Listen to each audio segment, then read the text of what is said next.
சிவபெருமான் உங்களை நினைத்ததால் தான் இந்த வீடியோவை நீங்கள் பார்க்கிறீர்கள். சிவன் தான் எல்லாம் என்று நினைப்பவர்கள் இந்த பதிவை எல்லோருக்கும் ஷேர் செய்யுங்கள்.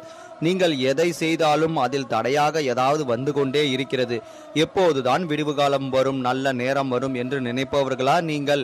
இனி கவலையை விடுங்கள். அந்த சிவபெருமான் மேல் எல்லா பாரத்தையும் போட்டுவிட்டு இந்த மாபெரும் மந்திரத்தை அதிகாலை பிரம்ம முகூர்த்தம் என சொல்லப்படும் இந்த 3 மணி முதல் 6 மணிக்குள் இதை உங்கள் பூஜை அறையில் சொல்லி பாருங்கள். மாற்றம் உங்களுக்கே தெரியும். இந்த மந்திரத்தை எந்த ஒரு தவறான சிந்தனைகளையோ வேறு ஏதாவது நினைத்து கொண்டோ சொல்லக்கூடாது.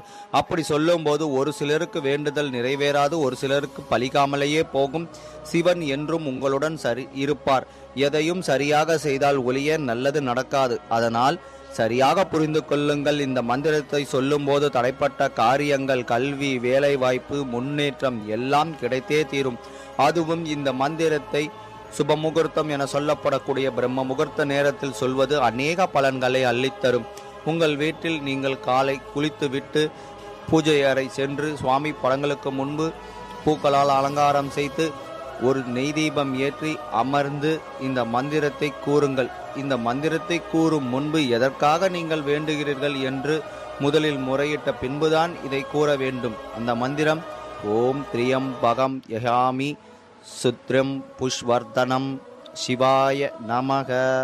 இந்த மந்திரத்தை 51 முறை சொல்லுங்கள்.